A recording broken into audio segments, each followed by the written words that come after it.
ಸಂಯುಕ್ತ Karnataka news ಆಟ್ 7 ಓದುತ್ತಿರುವವರು ವಾಣಿ ದೇಸಾಯಿ.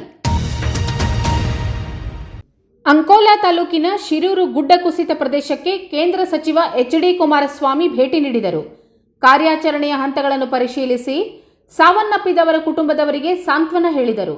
ಇದಕ್ಕೂ ಮುನ್ನ ಹುಬ್ಬಳ್ಳಿಯಲ್ಲಿ ಸುದ್ದಿಗಾರರೊಂದಿಗೆ ಮಾತನಾಡಿದ ಅವರು, ಕಾಂಗ್ರೆಸ್ ಸರ್ಕಾರ ಮಾಡಿರುವ ಹಗರಣಗಳನ್ನು ಮುಚ್ಚಿಕೊಳ್ಳಲು ಮುಖ್ಯಮಂತ್ರಿ ಸಿದ್ದರಾಮಯ್ಯ ವಿರೋಧ ಪಕ್ಷಗಳ ಮೇಲೆ ತನಿಖೆಯ ಗುಮ್ಮ ಬಿಡುತ್ತಿದ್ದಾರೆ ಎಂದರು. 21 ಪ್ರಕರಣಗಳನ್ನು ಈಗ ಹುಡುಕಿದ್ದಾರೆ, ತನಿಖೆ ಮಾಡ್ತೀವಿ, ಎಲ್ಲರನ್ನು ಜೈಲಿಗೆ ಕಳಿಸ್ತೇವೆ ಅಂತ ಹೇಳಿದ್ದಾರೆ. 2010, 2011, 12ರಲ್ಲಾಗಿರ್ತಕ್ಕಂಥ ಪ್ರಕರಣಗಳ ಬಗ್ಗೆನೂ ಚರ್ಚೆ ಮಾಡಿದ್ದಾರೆ. 2013ಕ್ಕೆ ಇವರೇ ಮುಖ್ಯಮಂತ್ರಿ ಇದ್ದರು. 12ರಲ್ಲಾದಂಥ ಪ್ರಕರಣವನ್ನು ಈಗ ಗುಮ್ಮ ಬಿಡ್ತೀನಿ ಅಂತ ಹೇಳಿ BJP ಮೇಲೆ ಹೊರಟಿದ್ದಾರೆ. 5 ವರ್ಷ ಅಧಿಕಾರದಲ್ಲಿದ್ದಾಗ ಏನು ಮಾಡಿದ್ರು, ಈಗ ಏನು ಹೇಳ್ತಾ ಇದ್ದಾರೆ, ಹಲವಾರು ಪ್ರಕರಣಗಳು ಯಾವುದೋ 500 ಕೋಟಿ 400 ಕೋಟಿಯಲ್ಲಿ ಹೇಳ್ತಾ ಇದ್ದಾರೆ. 1 ವರ್ಷ ಆಯ್ತಲ್ಲ ಅಧಿಕಾರಿಗೆ ಬಂದು, 1 ವರ್ಷದಿಂದ ಮಾಡಿದ್ದೇನು? ಮಾನಸಿಕ ಆರೋಗ್ಯ ಮತ್ತು ಉತ್ತಮ ಶಿಕ್ಷಣಕ್ಕೆ ಗುಣಮಟ್ಟದ ಆಹಾರ ಮುಖ್ಯ ಎಂದು ಮುಖ್ಯಮಂತ್ರಿ ಸಿದ್ದರಾಮಯ್ಯ ಹೇಳಿದ್ದಾರೆ.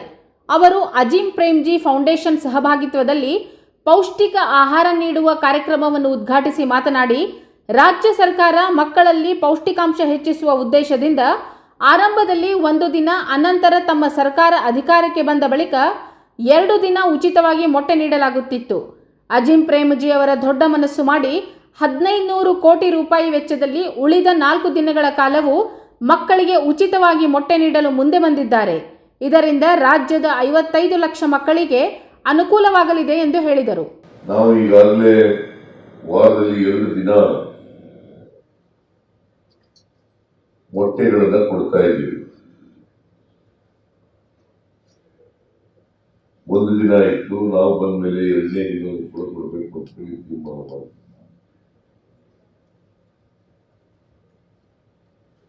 ಈಗ ಪ್ರೇಮ್ಜಿಯವರು ದೊಡ್ಡ ಮನಸ್ಸು ಮಾಡಿ ಉಳಿದ 4 ದಿನಗಳು ಕೂಡ ಎಲ್ಲ ವಿದ್ಯಾರ್ಥಿಗಳಿಗೆ, ಹೈಸ್ಕೂಲ್ನ ವಿದ್ಯಾರ್ಥಿಗಳಿಗೆ, ಸರ್ಕಾರಿ ಮತ್ತು ಅನುದಾನಿತ ವಿದ್ಯಾರ್ಥಿಗಳಿಗೆ, ಸುಮಾರು 55-56 ಲಕ್ಷ ವಿದ್ಯಾರ್ಥಿಗಳಿಗೆ ಉಳಿದ 4 ದಿನಗಳು ಕೂಡ 3 ವರ್ಷದ ಅವಧಿಗೆ ಪ್ರತಿ ದಿನ ಮೊಟ್ಟೆಯನ್ನು ವಿದ್ಯಾರ್ಥಿಗಳಿಗೆ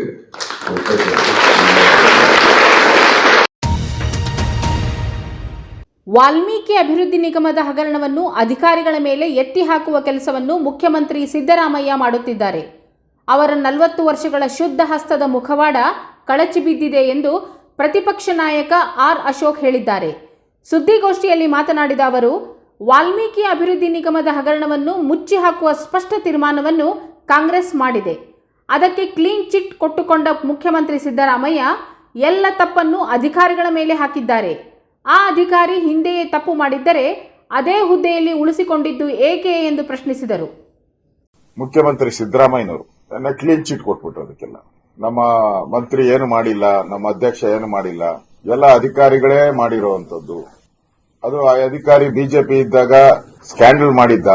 ಅಂದ್ರೆ ನಾವು ನಿಲುವಳಿ ತಂದಿರುವಂತದ್ದು, ಈ ದಲಿತರ ಹಣ ಏನಿದೆ ವಾಪಸ್ ಬರಬೇಕು, ಅವರಿಗೆ ಶಿಕ್ಷೆ ಆಗಬೇಕು. ಈಗಾಗಲೇ ಒಬ್ರು ಜೈಲಲ್ಲಿದ್ದಾರೆ, ಇನ್ನೊಬ್ರು ಜೈಲಿಗೆ ಹೋಗೋ ಸ್ಟೇಜ್ ಅಲ್ಲಿ ಇದ್ದಾರೆ. ನಮ್ಮ ಕಳಕಳಿ ಇದ್ದಿದ್ದು ಈ ಹಗರಣವನ್ನ ಮುಚ್ಚಾಕಬಾರದು ಅನ್ನೋದು. ಆದ್ರೆ ನಿನ್ನೆ ಕಾಂಗ್ರೆಸ್ ಅವರು ಮಾಡದಂತದ್ದು ಎಲ್ಲನೂ ಕೂಡ ಈ ಹಗರಣವನ್ನ ಮುಚ್ಚಾಕುವಂತ ಸ್ಪಷ್ಟವಾದಂತ ಒಂದು ತೀರ್ಮಾನವನ್ನ. ಅದಕ್ಕೆ ಮುಂಚೆ ಡಿ.ಕೆ. ಶಿವಕುಮಾರ್ ಅವರು ಹೇಳಿದ್ರು, ನಾನು ಫ್ಲೋರ್ ಅಲ್ಲೇ ಹೇಳ್ತಾ ಇದ್ದೀನಿ, ನಾಗೇಂದ್ರ ಆಗ್ಲಿ ಗದ್ದಲ್ಲಾಗ್ಲಿ ಅವರ ಪಾತ್ರ ಇಲ್ಲೇ ಇಲ್ಲ ಅಂತ ಹೇಳಿ ನಾನು ಫ್ಲೋರ್ ಅಲ್ಲೇ ಹೇಳ್ತೀನಿ ಅಂತ ಹೇಳಿದ್ರು. ಈಗ ಅದಕ್ಕೆ ಸಮರ್ಥನೆ ಕೊಡೋ ರೀತಿ ಸಿದ್ದರಾಮಯ್ಯನವರು ಕೂಡ ಯಾರ್ದು ಪಾತ್ರ ಇಲ್ಲ, ಎಲ್ಲ ಅಧಿಕಾರಿಗಳು. ಆಶ್ಚರ್ಯ ಆಗೋದು, ಎಲ್ಲ ಅಧಿಕಾರಿಗಳೇ ಅಂತ ಹೇಳಿದ್ರೆ, ನಾವು ರೂಲಿಂಗ್ ಪಾರ್ಟಿ ಇದ್ದಾಗ ಇದೇ ಸಿದ್ದರಾಮಯ್ಯನವರು ಈ ತರ ಹಗರಣ ಆದಾಗ ಅಧಿಕಾರಿಗಳು ಅಂತ ಹೇಳಿದ್ರೆ ನೀವೇನ್ ಕತ್ತೆ ಕಾಯ್ತೀರಾ ಅಂತ ಹೇಳಿದ್ರು.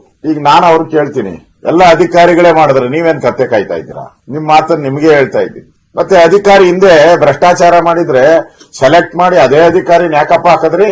ಯಾಕೆ ಅಲ್ಲಿ ಉಳಿಸ್ಕೊಂಡ್ರಿ ಅವ್ರನ್ನ? ವಿಧಾನಸೌಧದ ಪೂರ್ವ ದಿಕ್ಕಿನಲ್ಲಿ ಇರುವ ಗುಮ್ಮಟದಲ್ಲಿ ಸಣ್ಣ ಬಿರುಕು ಮೂಡಿದ್ದು ಸ್ಪೀಕರ್ ಯುಟಿ ಖಾದರ್ ಅವರು ಇಂದು ದಿಢೀರ್ ಪರಿಶೀಲನೆ ನಡೆಸಿದ್ದಾರೆ. ಐತಿಹಾಸಿಕ ವಿಧಾನಸೌಧ ಇದೊಂದು ಬಹಳ ವರ್ಷದ ಹಳೆಯ ಕಟ್ಟಡ. ಇದು ಡಿಪಿಆರ್ ಹಾಗೂ ಲೋಕೋಪಯೋಗಿ ಇಲಾಖೆಯವರಿಗೆ ಬರುತ್ತದೆ. ಕೆಲವೊಂದು ಲೋಪದೋಷ ಆಗಿರಬಹುದು. ರಾಜ್ಯದ ಆಡಳಿತ ಕೇಂದ್ರ ಶಕ್ತಿಸೌಧದ ಗುಮ್ಮಟದಲ್ಲಿ ಬಿರುಕು ಕಾಣಿಸಿಕೊಂಡಿದೆ. ಬಿರುಕು ಕಾಣಿಸಿಕೊಂಡಿದ್ದನ್ನು ಸಿಎಂ ಗಮನಕ್ಕೆ ತಂದು ಸರಿಪಡಿಸಲು ಹೇಳುತ್ತೇನೆ ಎಂದರು. ನೋಡಿ, ಕರ್ನಾಟಕದ ವಿಧಾನಸೌಧ ರಾಷ್ಟ್ರೀಯ ಅಂತಾರಾಷ್ಟ್ರೀಯ ಮಟ್ಟದಲ್ಲಿ ಜನ ಆಕರ್ಷಿಸುವಂಥದ್ದು. ಪ್ರಜಾಪ್ರಭುತ್ವ ದ್ವೇಗಲ್ ಅಂತ ನಾವು ಹೇಳ್ತೇವೆ. ಇಲ್ಲಿ ಬರೀ ರಾಜಕಾರಣಿಗಳು ಜನಪ್ರತಿ ಅಧಿಕಾರಿ ಮಾತ್ರ ಅಲ್ಲ, ರಾಜ್ಯಕ್ಕೆ ಆಸಕ್ತಿ ಇಲ್ಲದ ಪ್ರವಾಸಿಗರು ಆಕರ್ಷಿಸ್ತಿದೆ. ಈ ಸಂದರ್ಭದಲ್ಲಿ ಹಿಂದೆ ಕಟ್ಟಿದ್ದು ಬಹುಶಃ ಇವತ್ತು 68-70 ವರ್ಷ ಆಗುವ ಕಾಲಘಟ್ಟದಲ್ಲಿ ಇದನ್ನು ಮೇಂಟೈನ್ ಮಾಡಿಕೊಂಡು ಅದನ್ನು ಸೌಂದರ್ಯೀಕರಣಗೊಳಿಸುವಂತಹ ದೊಡ್ಡ ಮಟ್ಟದ ಜವಾಬ್ದಾರಿ ಕೆಲಸ ಇವತ್ತು ಆಗಿದೆ. ಮತ್ತೆ ಅತ್ಯಂತ ದೊಡ್ಡವಾದ ಕಟ್ಟಡಗಳನ್ನ ಒಂದು ಕಡೆ ಸರಿಪಡಿಸುವಾಗ ಒಂದು ಕಡೆ ಕೆಲವೊಂದು ಲೋಪದೋಷ ಆಗುವಂತ ವಿಚಾರ ಕೂಡ ಇದೆ. ಅದಕ್ಕಾಗಿ ನಾನು ಈ ಎಲ್ಲ ಬಹುಶಃ ನಾನೆಲ್ಲ ಮಾಧ್ಯಮದ ಕಥೆಯನ್ನು ಸಲ್ಲಿಸ್ತೇನೆ. ಏನು ಕೆಲವೊಂದು ಲೋಪದೋಷ ಇದೆ ಅದನ್ನು ತೋರಿಸಿದ್ದಾರೆ. ಇದರ ಸ್ವಚ್ಛತೆಗೆ ಸಂಬಂಧಪಟ್ಟಾಗೆ ಮತ್ತೆ ನಾವು ಇನ್ನಷ್ಟು ನಮ್ಮ ಇದರ ಒಂದು ಹೆರಿಟೇಜ್ ಕಲ್ಚರ್ ಉಳಿಸಿ ಇದರ ಸೌಂದರ್ಯೀಕರಣ ಹೆಚ್ಚು ಸೌಂದರ್ಯಗೊಳಿಸುವ ಯಾವ ರೀತಿ ಮಾಡಬಹುದು ಮತ್ತೆ ಈ ರೀತಿ ತಡೆಗಟ್ಟಲು ಸಂಬಂಧಪಟ್ಟ ಇಲಾಖೆಗೆ, ಯಾಕೆ ಇದೆಲ್ಲ ಕೂಡ ನನ್ನ ಆ ಫ್ಲೋರ್ ಮಾತ್ರ ನಮಗೆ ಬರುವಂತದ್ದು, ಅದನ್ನು ಸರಿಪಡಿಸಿದ್ದೇವೆ. ಇದೆಲ್ಲ ಕೂಡ DPR ಮತ್ತು PWDಗೆ ಇವತ್ತು ಬರುವ ಜವಾಬ್ದಾರಿ ಇವತ್ತು ಬರ್ತದೆ. ನಾನು ಸನ್ಮಾನ್ಯ ಮುಖ್ಯಮಂತ್ರಿ ಮುಖಾಂತರ 2 ಇಲಾಖೆಯವರು ಕೂಡ ಸೂಕ್ತ ನಿರ್ದೇಶನ ಕೊಟ್ಟು ಅದನ್ನು ಆದಷ್ಟು ಸರಿಪಡಿಸುತ್ತೇವೆ. ಮೈಕ್ರೋಸಾಫ್ಟ್ನ ತಾಂತ್ರಿಕ ಸಮಸ್ಯೆಯಿಂದಾಗಿ ಅಸ್ತವ್ಯಸ್ತಗೊಂಡಿದ್ದ ವೈಮಾನಿಕ ವ್ಯವಸ್ಥೆ ಸಹಜ ಸ್ಥಿತಿಗೆ ಮರಳಿದೆ ಎಂದು ಕೇಂದ್ರ ಸರ್ಕಾರ ಮಾಹಿತಿ ನೀಡಿದೆ. ಶನಿವಾರ ಬೆಳಗ್ಗೆ 3 ಗಂಟೆಯಿಂದ ವಿಮಾನ ವ್ಯವಸ್ಥೆಗಳು ಸಹಜವಾಗಿ ಕಾರ್ಯನಿರ್ವಹಿಸುತ್ತಿವೆ ಎಂದು ಪ್ರಯಾಣಿಕ ವಿಮಾನಯಾನ ಸಚಿವಾಲಯ ತಿಳಿಸಿದೆ. ಶುಕ್ರವಾರ ಮೈಕ್ರೋಸಾಫ್ಟ್ನ ತಾಂತ್ರಿಕ ದೋಷದಿಂದಾಗಿ ಬೆಂಗಳೂರಿನ ಸೇರಿದಂತೆ ಹಲವೆಡೆ ವಿಮಾನಗಳು ರದ್ದುಗೊಂಡಿದ್ದವು. ಹಲವು ವಿಮಾನಗಳು ಟೇಕ್ ಆಫ್ ವಿಳಂಬವಾಗಿತ್ತು. ಇನ್ನು ಕೆಲವು ವಿಮಾನ ನಿಲ್ದಾಣದಲ್ಲಿ ವಿಮಾನಯಾನ ಸಂಸ್ಥೆಗಳು ಪ್ರಯಾಣಿಕರಿಗೆ ಕೈಬರಹದ ಬೋರ್ಡಿಂಗ್ ಪಾಸ್ಗಳನ್ನು ನೀಡಿತ್ತು. ಇಂದು ಎಲ್ಲ ಸಮಸ್ಯೆಗಳು ಬಗೆಹರಿಯಲಿದೆ ಎಂದು ಸಚಿವಾಲಯ ಮಾಹಿತಿ ಹಂಚಿಕೊಂಡಿದೆ. ಸುಪ್ರೀಂ ಕೋರ್ಟ್ನ ನಿರ್ದೇಶನದಂತೆ ರಾಷ್ಟ್ರೀಯ ಪರೀಕ್ಷಾ ಸಂಸ್ಥೆ ನೀಟ್ UG ಪರೀಕ್ಷೆ 2024ರ ಫಲಿತಾಂಶಗಳನ್ನು ತನ್ನ ವೆಬ್ಸೈಟ್ನಲ್ಲಿ ಪ್ರಕಟಿಸಿದೆ. ಪ್ರಸಕ್ತ ಸಾಲಿನ ನೀಟ್ UGಯ ಕೇಂದ್ರವಾರು ಮತ್ತು ನಗರವಾರು ಫಲಿತಾಂಶವನ್ನು ಜುಲೈ 20ರ ಮಧ್ಯಾಹ್ನ 12 ಗಂಟೆಯೊಳಗೆ ಪ್ರಕಟಿಸಬೇಕು ಎಂದು ಸುಪ್ರೀಂ ಕೋರ್ಟ್ ಗುರುವಾರ ರಾಷ್ಟ್ರೀಯ ಪರೀಕ್ಷಾ ಏಜೆನ್ಸಿಗೆ ನಿರ್ದೇಶಿಸಿತ್ತು. ಈ ವೇಳೆ ಪರೀಕ್ಷಾರ್ಥಿಗಳ ಗುರುತನ್ನು ಬಹಿರಂಗಪಡಿಸಬಾರದು ಎಂದು ಸೂಚಿಸಿತ್ತು. ಕನ್ನಡ ಕಿರುತೆರೆಯ ಖ್ಯಾತ ನಿರ್ದೇಶಕ ವಿನೋದ್ ದೊಂಡಾಲೆ ಆತ್ಮಹತ್ಯೆ ಮಾಡಿಕೊಂಡಿದ್ದಾರೆ. ಕರಿಮಣಿ, ಶಾಂತಂ ಪಾಪಂ ಸೇರಿದಂತೆ ಹಲವು ಧಾರಾವಾಹಿಗಳಿಗೆ ವಿನೋದ್ ನಿರ್ದೇಶನ ಮಾಡಿದ್ದರು. ಸದ್ಯ ನಿನಾಜಂ ಸತೀಶ್ ನಟನೆಯ ಅಶೋಕ್ ಬ್ಲೇಡ್ ಚಿತ್ರ ನಿರ್ದೇಶನ ಮಾಡುತ್ತಿದ್ದರು. ಕಳೆದ 2 ವರ್ಷಗಳಿಂದಲೂ ಚಿತ್ರದ ಶೂಟಿಂಗ್ ಕುಂಟುತ್ತಲೇ ಸಾಗಿತ್ತು. ನಿರ್ದೇಶಕ P. ಶೇಷಾದ್ರಿ, TN ಸೀತಾರಾಮ್ ಅವರ ಜೊತೆ ಸಿನಿಮಾ ಮತ್ತು ಧಾರಾವಾಹಿಗಳಲ್ಲಿ ಸಂಚಿಕೆ ನಿರ್ದೇಶಕರಾಗಿ ಕೆಲಸ ಮಾಡಿದ್ದಾರೆ. ನಾಗರಬಾವಿಯಲ್ಲಿ ತಮ್ಮ ನಿವಾಸದಲ್ಲಿ ಆತ್ಮಹತ್ಯೆಗೆ ಶರಣಾಗಿದ್ದಾರೆ ಎನ್ನಲಾಗಿದೆ.